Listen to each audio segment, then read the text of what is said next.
మిథున రాశి.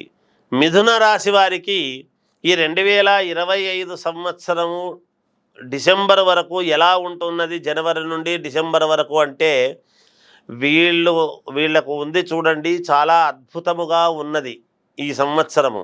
అసలు మా జీవితంలో 2025 సంవత్సరము ముందు వేరు, తర్వాత వేరు అని మీ జీవితంలో చెప్పుకునేటువంటి విధానముగా ఉండబోతూ ఉన్నది. మీకు ఏ కార్యక్రమము తలపెట్టినా జయం, ధన ఆదాయం, ఎక్కడికి పోయినా ధనాదాయం ఉంటుంది. బుద్ధి కుశలత, సరైనటువంటి సమయానికి మీ బుద్ధి పనిచేయటం, అరే ఇది పెడితే నాకు నష్టం వస్తుంది, ఇక్కడ పెడితే లాభం వస్తుంది అనేటువంటి దానితో ముందుకు వెళ్ళటము. విపరీత రాజయోగం అంటున్నాడు. చాలా అద్భుతముగా ఉండబోతున్నది. ఉద్యోగస్తులకు చాలా అనుకూలముగా ఉన్నది. ప్రమోషన్లు వస్తాయి, జీతాలు పెరుగుతాయి, ఉన్నతమైనటువంటి చోటికి మీరు ట్రాన్స్ఫర్లు అవుతారు. వ్యాపారస్తులకు ధనాదాయం ఎక్కువగా ఉన్నది. మీరు ఊహించిన దానికంటే ఎక్కువ ఆదాయం రాబోతున్నది మీకు అనేటువంటిది ఆలోచన చెయ్యాలి. ఎప్పటి నుంచో ఇల్లు కావాలి అనుకునేటువంటి వాళ్లకు గృహయోగం అనేటువంటిది ఉన్నది. ఎప్పటి నుంచో తీర్చలేనటువంటి రుణాలు అన్నీ కూడా మీరు తీర్చుకోగలుగుతారు ఈ సంవత్సరము. ఆరోగ్యము అనుకూలత, ఆరోగ్యము బాగుంటుంది. ఏ చిన్న ఇబ్బంది ఉండదు కాక ఊరికే మీకు ఏదో నాకు నలతగా ఉంది, లోపల ఇక్కడ వస్తుంది అక్కడ వస్తుంది అని అనుకుంటుంటారు తప్ప ఎటువంటి ఇబ్బంది ఉండదు. డాక్టర్ల దగ్గరికి పోతే ఏమీ లేదు, అంతా నిల్ బ్రహ్మాండంగా ఉందనే వస్తుంది. ఏమీ లేదు, నిల్లు అంటే లోపలేమి పార్ట్లు లేవని కాదు దాని అర్థం. అంటే ఎటువంటి జబ్బు లేదు, బాగుంటుంది అని వస్తుంది అని దాని అర్థం.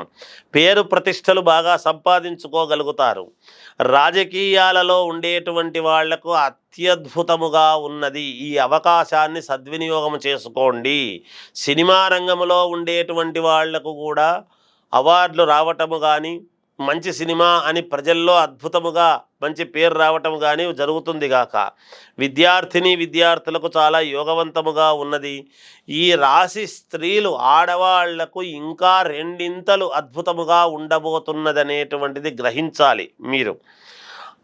ఆడవాళ్ళు వ్యాపారం చేసుకునేటువంటి వాళ్ళకైతే ఇంకా చాలా బాగుండబోతున్నది.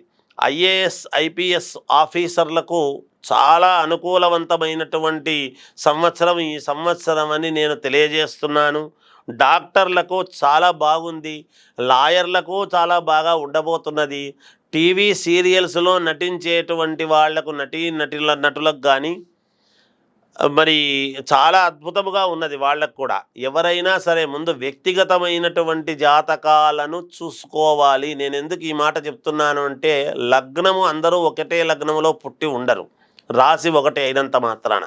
అందుకని లగ్నరీత్యా కూడా మీరు చూసుకొని ఈ అవకాశాన్ని అంతా కూడా సద్వినియోగం చేసుకొని మీకు నచ్చిన వాళ్ళ దగ్గర తీసుకొని మీరు ముందుకు వెళ్ళవలసినదిగా తెలియజేస్తూ జయోస్తు.